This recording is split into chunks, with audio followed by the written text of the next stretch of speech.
Hello बच्चों, welcome to the प्रकाश पुंज study centre.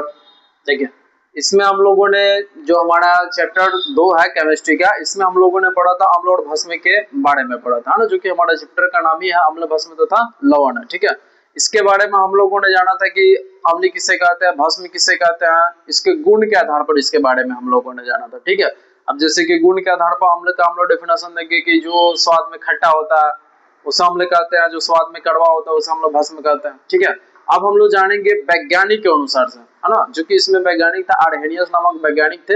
इन्होंने अपने अनुसार से इसका डेफिनेशन दिया था। ठीक है, जो कि यहाँ पर है। देखिए, यहाँ पे है कि आर्हेनियस द्वारा अम्ल एवं भस्म की परिभाषा, है ना, यानी कि आर्हेनियस जो वैज्ञानिक थे इन्होंने अपने नियम के अनुसार से इसका डेफिनेशन अम्ल और भस्म का दिए थे। ठीक है, देखिए, अगर वीडियो अच्छा लगे शुरू से अंत तक वीडियो को देखिएगा। वीडियो अच्छा लगे तो एक दूसरे के पास शेयर कीजिएगा और बेल आइकन दबाइएगा, सब्सक्राइब कीजिएगा, ताकि जो भी हम लोग नेक्स्ट वीडियो डालेंगे उसका नोटिफिकेशन आपके पास पहुंच जाए। ठीक है, देखिए, पहला हमारा अम्ल है, तो बता रहा है कि अम्ल वह पदार्थ है जो जल में घुलकर हाइड्रोजन आयन देता है ना, यानी कि अम्ल वह पदार्थ है। ये वैज्ञानिक के कहने के अनुसार यह था कि अम्ल वह पदार्थ है जो जल में घुलकर, जैसे इसको जल में घोलेंगे ना, ये जल में घुलकर हमें क्या देता है, हाइड्रोजन आयन। हाइड्रोजन आयन यानी कि किसी जो हमारा H के पावर जो प्लस रहता है इसको हम लोग हाइड्रोजन आयन कहते हैं ना। एक और हमारा रहता है जैसे कि OH के पावर अगर माइनस रहेगा तो हमारा क्या, हाइड्रा ऑक्साइड आयन।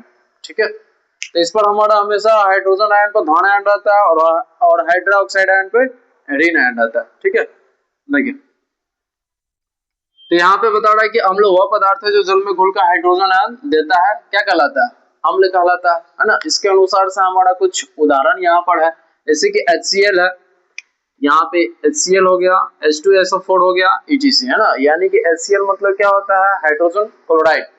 ठीक है, यह हाइड्रोक्लोराइड ये हो जाएगा। उसके बाद से H2SO4 यानी कि सल्फ्यूरिक अम्ल हो जाएगा। ठीक है, तो देखिए यहाँ पे अभिक्रिया करा है एक नंबर में HCl यानी कि हाइड्रोक्लोरिक अम्ल को जैसे अभिक्रिया कराएंगे, कहाँ, जल में घोलेंगे, जल में घोलने के बाद से अभिक्रिया उत्पन्न होता है तो हाइड्रोजन आयन हमारा अलग हो जाता है और क्लोरीन प्राप्त होता है। ठीक है, तो क्लोरीन पर, हाइड्रोजन पर हमारा प्लस आयन रहेगा, क्लोरीन पर माइनस आयन आएगा। क्लोरीन पर माइनस आयन रहने के उपरांत ये है कि इसका इलेक्ट्रॉनिक विन्यास कितना होता है, 2 8 7, तो जिसके महत्तम कक्षा में 7 इलेक्ट्रॉन रहेगा वो हमारा क्या होगा, ऋण आयन, यानी कि 4 से 7 तक जिसके महत्तम कक्षा में इलेक्ट्रॉन होगा वो हमारा ऋण आयन कहलाएगा, और जिसके महत्तम कक्षा में 1 से 3 तक इलेक्ट्रॉन रहेगा वो हमारा क्या है, धन आयन कहलाएगा।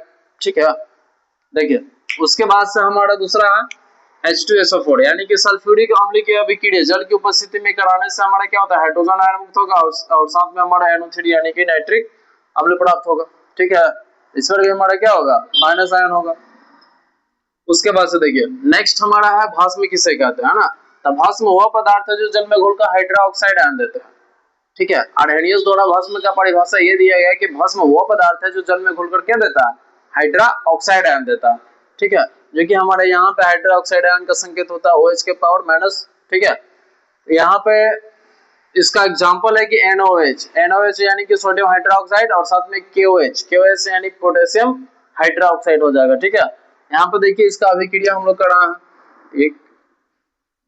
एक नंबर में जैसे कि NaOH यानी कि सोडियम हाइड्रोक्साइड को जल की उपस्थिति में जब अभिक्रिया कराएंगे तो हमारा Na प्लस और OH माइनस था, Na यानी कि सोडियम होता है। अब यहाँ पे देखिए सोडियम का यहाँ पे हम लोग इलेक्ट्रॉनिक विन्यास निकालेंगे, सोडियम का परमाणु संख्या 11 होगा, इसका इलेक्ट्रॉनिक विन्यास निकालेंगे 2 8 1 यानी 2 8 10 10 1 11, इसके बाद हम कक्षा में 1 इलेक्ट्रॉन है तो इसके ऊपर क्या बैठेगा, प्लस बैठेगा।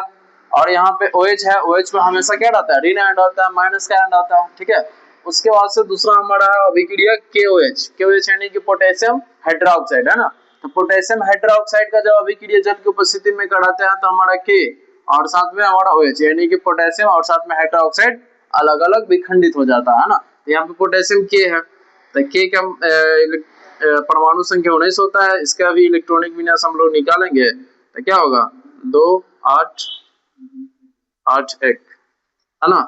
यहाँ पे देखिए जैसे कि K है, इसका 19 होता है, इसका इलेक्ट्रॉनिक विन्यास निकालेंगे तो 2 8 8 1 यानी 2 8 10 10 8 18 18 1 19, तो महत्तम कक्षा में 1 है तो इसीलिए इस पर क्या बैठेगा, प्लस बैठेगा। ठीक है, उसके बाद से उदासीनीकरण, उदासीनीकरण। ठीक है, तो देखिए बता रहा है कि अम्ल तथा भस्म की अभिक्रिया के फलस्वरूप, यानी कि अम्ल और भस्म को दोनों को जब मिलाकर अभिक्रिया कराएंगे तो अभिक्रिया के बाद क्या उत्पन्न होता है, लवण तथा जल बनता है ना।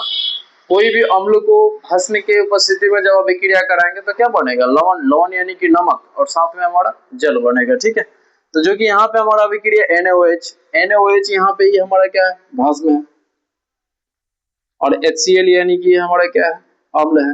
अम्ल और भस्म मिलकर क्या बनता है, NaCl यानी कि लवण, और ये H2 यानी कि जल। ठीक है, तो यहाँ तक ये हमारा रहा।